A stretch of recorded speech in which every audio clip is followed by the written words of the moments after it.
Hello everyone, hope you are doing well.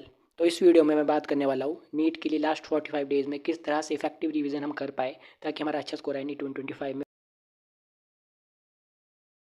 Basically 4 type के बच्चे होंगे इस पॉइंट ऑफ टाइम पे। पहले वो बच्चे जिनका सिलेबस पहले ही कंप्लीट हो चुका है और वो रिवीजन कर रहे हैं और फुल सिलेबस मॉक टेस्ट दे रहे हैं।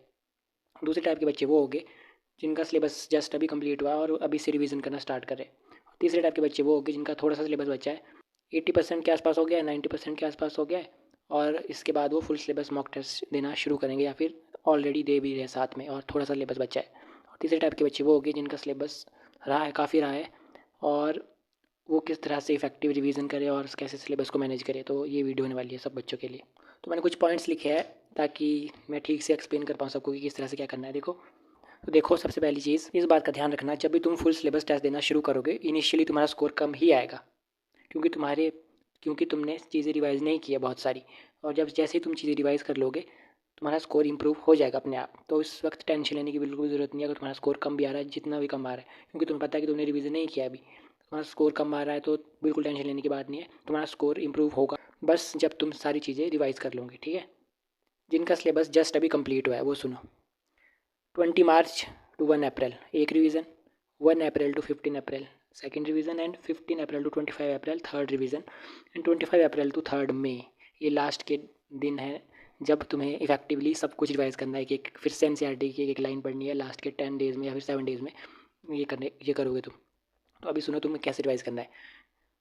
बायोलॉजी के लिए सिंपल सी बात है, एनसीईआरटी की एक लाइन पढ़ना शुरू कर दो। जैसे जैसे 20 मार्च टू 1 अप्रैल तुम्हें एक टाइम पूरा रिवीजन कर देना है, क्योंकि तुमने चीज़ ऑलरेडी पढ़ी है तो इतना मुश्किल नहीं होगा। देखो, बायोलॉजी में तुम एक एक लाइन एनसीईआरटी के पढ़ डालो।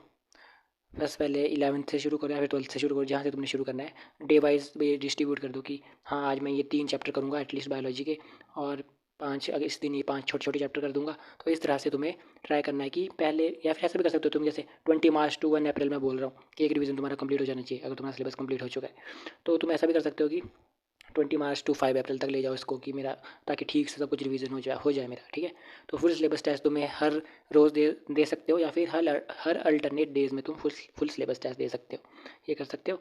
बाकी इस तरह से रिवीजन करोगे बायोलॉजी की लाइन पढ़ोगे एनसीईआरटी की, तो उससे तुम्हारा रिवीजन हो जाएगा। या फिर तुम ये भी कर सकते हो कि पहले क्वेश्चन प्रैक्टिस स्टार्ट करो कि कुछ 150 के आसपास या फिर 100 क्वेश्चन एक चैप्टर के प्रैक्टिस करो। जो क्वेश्चन तुम भूलोगे फिर से एनसीईआरटी में देखो कि हाँ ये मैं भूल रहा था, और उसके बाद भी एनसीईआरटी पढ़ सकते हो। लेकिन इसमें तुम्हारा ज़्यादा टाइम जा सकता है, लेकिन जिसको ऐसा लगता है कि मेरा स्पीड नहीं बनती एग्ज़ाम में, या फिर मुझे गड़बड़ लगती है कि अगर मैं क्वेश्चन प्रैक्टिस ना करूँ तो शायद मैं मॉक टेस्ट में अच्छा नहीं कर पाऊँगा, या फिर तुम किसी किसी चैप्टर के लिए ऐसा कर सकते हो। बाकी तुम ये कर सकते हो कि बायोलॉजी के एनसीईआरटी की एक लाइन पढ़ डालो, मतलब ऐसे मेमोराइजेशन से स्टार्ट करो। और इनऑर्गेनिक केमिस्ट्री भी तुम्हें एनसीईआरटी की एक लाइन पढ़नी है। और इनऑर्गेनिक केमिस्ट्री में बिल्कुल ये कर सकते हो तुम कि पहले क्वेश्चन प्रैक्टिस से स्टार्ट कर सकते हो और उसके बाद एनसीईआरटी पे आ सकते हो। जो जो तुम्हारी गलती हो रही है तुम वो देख सकते हो, हाँ ये क्वेश्चन मेरा गलत हुआ, अच्छा यहाँ पर है इस पेज पे एनसीईआरटी के, तो तुम्हारा वो भी कंप्लीट हो जाएगा। फिर जो तुम्हारे क्वेश्चन गलत हुए थे लास्टली तुमने नोट भी किए होगे या फिर नहीं भी किया, या फिर तो पिछले टेस्ट उठाओ और उसमें देखो कि हाँ ये मेरे क्वेश्चन गलत होता है इस चैप्टर से, तो एक बार उसको भी देख लो बाहर। ठीक है, तो तुम्हारा उससे भी रिवीजन सॉलिड हो जाएगा। यही इनऑर्गेनिक ऑर्गेनिक में भी तुम्हें ये करना है। और अविनाश शर्मा की वीडियो देख सकते हो ऑर्गेनिक केमिस्ट्री में, जो मैंने देखी थी लास्ट के 10 डेज़ बचे थे जब नीट के लिए, तो मैंने वहाँ से रिवाइज किया था। और एंड ऑफ कोर्स मैंने एनसीईआरटी बहुत बहुत पढ़ी थी, तो तुम वहाँ से ट्राई करो कि अविनाश शर्मा की वीडियो ऑर्गेनिक के लिए देख लो। और इनऑर्गेनिक के लिए भी जो तुम्हें लाइन समझना है, बीच बीच में लगे कि डाउट है, तो यूट्यूब में सर्च कर लेना, तुम्हें मिल जाएगा। और बाकी क्वेश्चन प्रैक्टिस से स्टार्ट कर सकते हो इनऑर्गेनिक केमिस्ट्री। देन जो गलतियाँ हुई फिर देखो एनसीईआरटी में क्या चीज़ गलत हो रही है तुम्हारी। और फिजिकल केमिस्ट्री के लिए तुम क्या कर सकते हो, कुछ चैप्टर जो एनसीईआरटी के इंपॉर्टेंट है, मैंने वीडियो बनाई थी इसके लिए, इसके रिगार्डिंग भी already. Solution chapter, chemical kinetics, जहाँ तुम्हें लगता है कि एनसीईआरटी पढ़नी बहुत ज़रूरी है तो वहाँ एनसीईआरटी पढ़ो और बाकी फार्मूला रिवाइज कर दो। और जो वीक कॉन्सेप्ट या फिर कुछ लगेगा तुम्हें वीक है तो उसके हिसाब से पहले तो पीवाईक्यू कर दो। अभी इस पॉइंट ऑफ टाइम पे क्या कर सकते हो तुम, उसके पीवाईक्यू कर सकते हो। और देखना तुम कि सिमिलर ही क्वेश्चन होते हैं जो पीवाईक्यू में होते हैं, बहुत सारे क्वेश्चन रिपीट भी हो गए, नी 2025 में डेफिनेटली रिपीट हो गए। तो जो तुम्हारा वीक है तो पीवाईक्यू कर दो उसको फटाफट से, और ट्राई करो इम्प्रूव करने की और क्वेश्चन प्रैक्टिस करो, तो उससे तुम्हारा वो इम्प्रूव हो जाएगा। बाकी टेस्ट तुमने देना ही है। तो ये हो गई बात इसकी। और फिजिक्स की बात करें तो उसमें अगेन फार्मूले हर चैप्टर के ट्राई करो कि हाँ इस दिन में कोई इस चैप्टर के फार्मूले पढ़ने हैं, या फिर अगर तुमने फार्मूले नहीं बनाए तो जो तुमने नोट्स किए है, मतलब नोट्स ऐसे डिवाइस करने मुझे, जैसे ये नोट्स है, हाँ ये फार्मूला था इसका, तो लिख लो ताकि तुम्हें याद हो जाए कि हाँ ये फार्मूला है इसका। साथ में रफली किसी पेज लो और लिख लो उस फार्मूले को। हाँ ठीक है, ये फार्मूला हो गया। तो उसके बाद आगे बढ़ते जाओ। हाँ ये क्वेश्चन थोड़ा बहुत देख लो कि हाँ ये PYQ था। नोट्स में भी मोस्ट ऑफ द टीचर करा देते हैं PYQs, तो देखना हाँ ये PYQ था, ये भी हो गया। ठीक है, मेरे को आता है। तो ऐसे करके जो तुम्हें लगता है कि हाँ ये वीक है मेरा, इसके फिर से ध्यान से देख लेता हूँ मैं नोट्स क्या है, और उसके बाद इसकी मुझे लगता है क्वेश्चन प्रैक्टिस करने की भी ज़रूरत है, तो थोड़ा बहुत क्वेश्चन प्रैक्टिस कर लेता हूँ। तो तुम्हारा वो चैप्टर टॉपिक भी कंप्लीट हो जाएगा। ठीक है, तो इस तरह से तुम्हें फिजिक्स का रिवाइज करना है। तो मतलब ज़्यादा फोकस करो कि डेली, मतलब फोकस करो कि मतलब इस तरह से तुम डेली टारगेट बनाओ कि हाँ आज के दिन मेरे को 2 चैप्टर के फार्मूले निपटाने हैं, कल के दिन 5 चैप्टर के, ये छोटे छोटे चैप्टर है, 5 फार्मूले निपट जाएंगे इनके। तो जो मेरा वीक है उसकी क्वेश्चन प्रैक्टिस करनी है। बाकी जो टेस्ट से तुम्हें गलतियाँ पता चलेगी उसको भी इंप्रूव करना है। तो उसको इंप्रूव कैसे करोगे?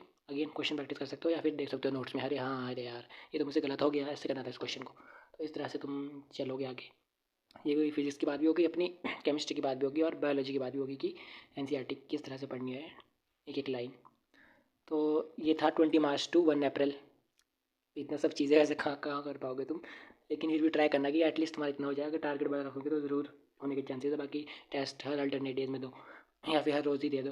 तो 1 अप्रैल to 15 अप्रैल यहाँ पर ट्राई करना सेकेंड रिवीजन की। बायोलॉजी में जो मॉलिकुलर बेसिस ऑफ इनहेरिटेंस है या फिर बायोटेक्नोलॉजी, यहाँ से शुरू करना ताकि तुम्हारे बल्क ऑफ चैप्टर जो ज़्यादा वेटेज रखते हो कंप्लीट हो जाए। तो 1 अप्रैल to 15 अप्रैल यहाँ सेकेंड डिवीज़न रख सकते हो, 15 to 25 अप्रैल थर्ड डिवीज़न, और लास्ट के 10 डेज़ में किस तरह से सारी चीज़ें रिवाइज करनी है उसके लिए वीडियो आएगी। अब बात करते हैं जिनका सिलेबस कंप्लीट नहीं हुआ है, थोड़ा सा सिलेबस बचा है, 80% के आसपास हो गया है। तो तुम ये कर सकते हो कि अभी 20 मार्च to 1 अप्रैल तुम जितना हो सके सिलेबस रगड़ दो, कंप्लीट करने की कोशिश करो। जितनी जान लगा सकते हो लगा दो और पूरा सिलेबस कंप्लीट करने की कोशिश करो। ऑफ कोर्स कुछ चीज़ें अगर तुम्हें लगता है कि नहीं, तो कुछ चीज़ें छोड़ भी सकते हो, बहुत छोटी छोटी चीज़ें अगर तुम्हें लगता है कि नहीं हो पाएगा। क्योंकि मेन थिंग तो अभी यही है कि जितना तुमने कर दिया है अब उसको रिवाइज़ करना है। तो 10 दिन रगड़ के जितना हो सके सब कुछ कर दो, और उसके बाद तुम ट्राई कर सकते हो कि 1 अप्रैल to 15 अप्रैल एक बार सब कुछ रिवाइज़ कर लो। 15 to 30 अप्रैल, 30 नहीं, 15 to 25 के थोड़ा सा 25 के आसपास तुम सेकेंड डिवीज़न कर दो, और उसके बाद लास्ट के 10 डेज़ में रिवाइज़ कर लो चीज़ें को। मैं तुम्हें ये कहूँगा कि अगर तुम्हारा सिलेबस कंप्लीट नहीं हुआ, 80% के आसपास हुआ है, तुम फुल सिलेबस टेस्ट अभी एक दे दो। 20 मार्च to 1 अप्रैल के बीच एक फुल सिलेबस टेस्ट दे दो। बहुत कम स्कोर आया कोई बात नहीं, तो जो गलती होती है उसको इम्प्रूव करने की कोशिश करो, और बाकी रगड़ के बिल्कुल सिलेबस कंप्लीट करने की कोशिश करो। जितना भी तुमसे हो सकता है 95% के आसपास ले जाओ अपने सिलेबस को, 90% ख़त्म कर दो। और उसके बाद तुम्हारा प्लानर होगा जब तुम्हारा अप्रैल आएगा तो वीकली टारगेट बनाओ कि हाँ इस वीक मेरे को पूरी 11th करनी है और इस वीक पूरी 12th। तो पहले 14 डेज़ में तुम्हारा पूरा सिलेबस एक बार कंप्लीट हो जाएगा। कैसे करना है मैंने बता दिया वीडियो में। तो फिर 14 डेज़ में तुम्हें एक बार पूरा रिवीजन करना है। तो उसके बाद नेक्स्ट 7 डेज़ में ऐसा कर सकते हो कि नेक्स्ट 7 डेज़ में दूसरी बार रिवीजन कर लो। ऑफ कोर्स पहले रिवीजन में टाइम लगेगा, सेकंड रिवीजन में टाइम नहीं लगेगा। तो 7 डेज़ में अगला रिवीजन और 7 डेज़ और, तो उसमें थर्ड रिवीजन हो जाएगा।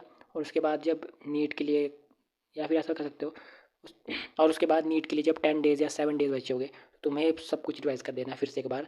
फिर से एक बार NCERT की एक लाइन पढ़नी है ताकि तुम्हें याद आ जाए एग्ज़ाम के दिन, बायोलॉजी के लिए और इनऑर्गेनिक के लिए। फिर इसके लिए फॉर्मूले रिवाइज करोगे, फिजिकल केमिस्ट्री के लिए फॉर्मूले रिवाइज करोगे, कुछ चैप्टर है जिनकी NCERT पढ़नी होगी तुम्हें वो पढ़ोगे। और सबसे इंपॉर्टेंट चीज़, सबसे इंपॉर्टेंट तो नहीं लेकिन बहुत इंपॉर्टेंट चीज़ है ये भी, जो तुम्हारे गलतियाँ हुई थी टेस्ट में पिछले, वो टेस्ट पेपर भी देखना शुरू कर दो। हाँ हाँ ये गलतियाँ हुई थी फटाफट से देखना शुरू कर दो। और लास्ट के 10 डेज़ में भी तुम्हें वो देखनी है टेस्ट पेपर। हाँ फिर इसका ये फार्मूला था, अरे अरे ये फार्मूला मैंने नहीं लगाया था, तो तुम्हारे दिमाग में फीड हो जाएगा कि हाँ मैंने ये गलतियाँ की थी। तो लास्ट के 7 डेज़ में जब तुम सब कुछ रिवाइज कर दोगे एक बार गलती अपनी, हाँ हाँ मैं ये गलतियाँ करता हूँ, तो तुम एग्जाम में गलतियाँ नहीं करोगे।